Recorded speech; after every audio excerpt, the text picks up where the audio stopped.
کلو نفس ذائقۃ الموت، ہم نے ہر نفس کے لیے موت کا ذائقہ رکھا ہے۔ میں آپ کی خدمت میں یہ کہہ رہا تھا کہ کلو جسم ذائقۃ الموت نہیں کہا گیا، کلو روح ذائقۃ الموت نہیں کہا گیا۔ اس کا مطلب یہاں سے یہ باتیں تو بالکل الگ ہو گئی۔ جسم اور چیز ہے، روح اور چیز ہے، نفس اور چیز ہے۔ اب اس کو سمجھنے کی ضرورت ہے۔ یہ جسم کہاں سے آیا؟ یہ جسم مٹی سے آیا اوریجنلی۔ ابھی میں نے آپ کے سامنے تذکرہ کیا، ہم کو کہاں سے پیدا کیا؟ خاک سے پیدا کیا۔ تو اب جسم میں جو خاک کی خصوصیت ہے وہ ساری جسم کے اندر موجود ہے۔ جو خاک جن ذرات کے ذریعے بنی ہے وہ سارے جسم میں منتقل ہوئے، تمام ایلیمنٹ جسم میں موجود ہیں۔ میں انہی پہ بات روک کے ایک پیغام علم و عقل آپ کے بیچ میں دینا چاہتا ہوں۔ ہم جب بیمار ہوتے ہیں تو ڈاکٹر کے پاس چلے جاتے ہیں اور وہ کوئی دوا ہمارے لیے لکھ دیتا ہے اور ہم سمجھتے ہیں کہ بیماری آ گئی ہے، یہ ڈاکٹر سلوشن ہے، لیکن ہم یہ غور نہیں کرتے کہ جسم جن ایلیمنٹس سے بنا ہوا ہے وہ ایلیمنٹس کا اپنا اپنا کام ہے۔ اگر کیلشیم کم ہو جائے گا تو ہڈی کمزور ہوتی چلی جائے گی، آسٹیوپروسس ہوتا رہے گا، ہڈیاں بہت کمزور ہوتی جائیں گی، ذرا سے دبنے سے موچ آئے گی، لیگامنٹس کم ہوتے جائیں گے، فاسفورس کم ہوگا تو ہڈی کم ہوتی جائے گی، فولک ایسڈ کم ہوگا تو برین کم ہوتا جائے گا، آکسیجن کم پہنچے گی تو برین کام نہیں کرے گا۔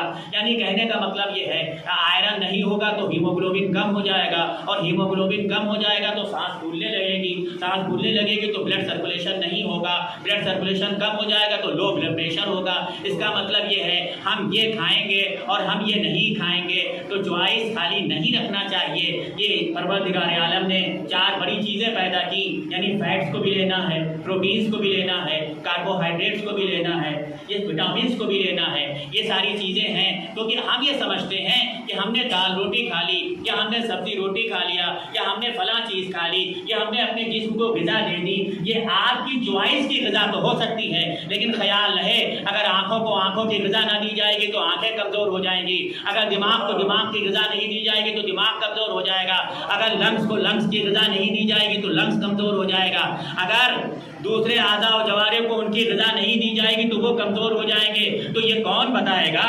یہ ناسمجھی سے ہائی اسکول پاس کر کے سمجھ جائیں گے، انٹر کر کے سمجھ جائیں گے، ایک تھوڑی سی 4-5 سال کی ڈگری لے کے سمجھ جائیں گے۔ نہیں، وہ معلم حقیقی بتائے گا جس نے یہ مشین نما جسم بنایا تھا، کیا کھانا ہے اور کیا نہیں کھانا ہے۔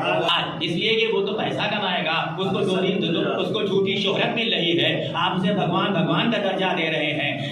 پہلے جونیئرس دیکھیں گے، جونیئر سے بھی جونیئر کی ٹیم دیکھے گی، 3 کمروں کے باہر آپ کو بٹھانا گیا، منتریوں بٹا سنتری کا سورس لگا کے ہوم منسٹری کا آپ نے اپوائنٹمنٹ لیا اور آپ سمجھ رہے ہیں بہت بڑی چیز ہے، اور وہ بھی ٹھیک ہے کہ میرا سکہ راج الوقت چل رہا ہے، لیکن ہم نے یہ نہیں جانا کہ کب ہمیں کیلشیم کی ضرورت تھی، کب ہمیں میگنیشیم کی ضرورت تھی، کب ہمیں سوڈیم کی ضرورت تھی، کب ہمیں پوٹیشیم کی ضرورت تھی، کب ہمیں مینگنیز کی ضرورت تھی۔ کہا یہ سب ہم کیسے جان سکتے اور یہ کہاں سے جان سکتے؟ کیا اس کے لیے تو بہت پڑھنا پڑتا اور سمجھنا پڑتا؟ تو اگر جسم کا سلوشن، روح کا سلوشن وہ مذہب کیا دے گا جو مذہب جسم کا سلوشن نہ دے پایا ہو؟ اس کا مطلب یہ ہے ہم نے ایک گیپ کر دیا، ہم نے معصومین کی طبی جو سائنس تھی یا طبی علوم جو تھے ان کو سمجھنے کی کوشش کی نہیں کی، اور ہم تک وہ باتیں نہیں پہنچائی گئی۔ تو معصوم کی کمی نہیں ہے، ہماری کمی ہے کہ ہم درے معصوم پر آتے نہیں ہیں۔ مجلسیں یہ بہت بڑا تحفہ ہے، کسی قوم کے پاس، کسی ملت کے پاس ایسا سرمایہ نہیں کہ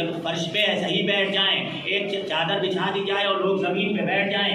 ہاں، ارب پتی بھی زمین پہ بیٹھتا ہے اور ایک بیچارہ غریب بھی زمین پہ بیٹھتا ہے، وہ بھی زمین پہ بیٹھتا ہے جس کا محلوں جیسا مکان ہے، وہ بھی جو ہر وقت انواع و اقسام اچھے کھاتا ہے، جس کے پاس 40 نوکر ہیں، اور وہ بھی لگا کہ بارگاہ حسینی وہ ہے، اور درس یہاں پہ وہ ملا کہ یہاں پہ آتے ہیں ہر خیال کے لوگ، اور یہاں انسانیت کا پروان چڑھتی ہے۔ یہاں یہ بتایا جاتا ہے کہ تم اپنے جسموں کو کیسے صحیح رکھو، یہاں یہ بتایا جاتا ہے کہ تم اپنی روحوں کو کیسے صحیح رکھو، یہاں یہ سمجھایا جاتا ہے تم اپنے نفس کو کیسے پاک رکھو۔